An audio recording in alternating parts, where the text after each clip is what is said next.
Welcome back. Yes, you see it again. I told you guys I'll be back here another time next week. I appreciate you guys tuning in once again. Um, I looked at the last video. I took in some reviews, some comments from people like you should do this, do that. And today I'm gonna try and incorporate that within this video. But yeah, I know you guys have a couple questions.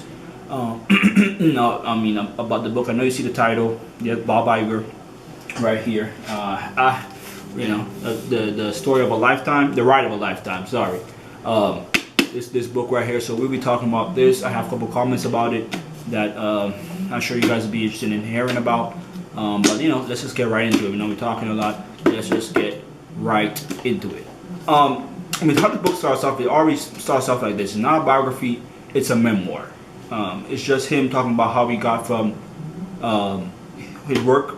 How he got from pretty much when he started in the workspace, which was in ABC, to Disney, the CEO of Disney. You instantly realize within this book teaches you about patience and waiting for the opportunity to come available to pounce on it. It seems like, just from the beginning, it starts off with a kind of suspense because. At this point in time in the book, he's already CEO, but he's going to open up a Disney World in Shanghai. But he just received the news that within the Orlando headquarters within Disneyland, there was an attack. A crocodile, attacked a child, killed him, and he had to deal with that. How to get on the phone, talk to the family, and say his condolences, and kind of express to him like I just understand.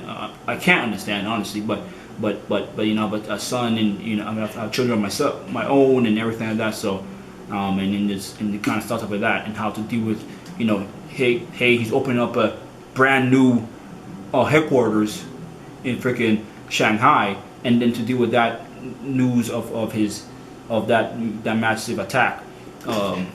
It's tough. But yeah, it starts off with him, him working up the ranks, working at ABC, as underling, and taking the BS of dealing with, higher ups and everything like that, and him working his way up, and to eventually becoming like the CEO, the president of ABC, if I'm not mistaken, and then until ABC gets acquired by Disney World, right, and that's when the kind of story begins, in a sense. It kind of talks about, so once he gets acquired in there, like I said, he was just working, trying to, like I said, working and seeing, analyzing, and at that time the CEO was Michael. Disney World was having kind of troubles creatively,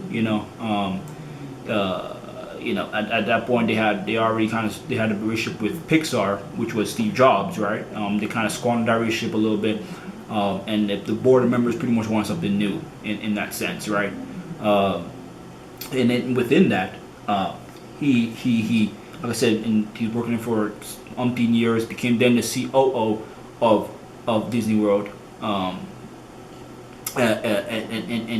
like I said, just been patient. He's learning things. He's working hard, and just waiting for his opportunity. And so when the opportunity arrives, becoming the CEO. Was pretty much him running for politics. At that point in time, he pretty much running for politics, which I realized because he had to pretty much fight for the job. But it was of course, a lot of public criticism. Who was this guy? Is he really the right guy? And him getting training from different people and how to operate that.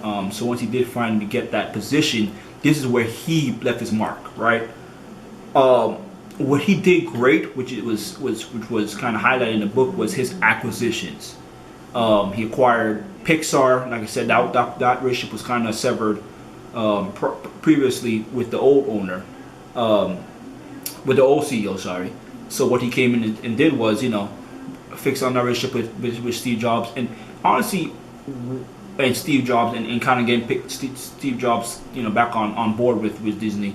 But honestly, what he did well was once he acquired these companies, Pixar, Marvel, Lucasfilm, trying to negotiate all that stuff, he made sure that once he acquired the company, he didn't change the company. if that makes sense. Because oftentimes when people acquire a company, they want to change it up and everything. That's then you lose the culture, the essence within the company. He let the company pretty much be what they are. Creatively, you do what you are creatively. We're gonna have some input in it, of course, but in the same sense, we're gonna let them kind of do what they want to do. For Pixar, I'm gonna have you let you do creative. Lucasfilm, Star Wars, all that.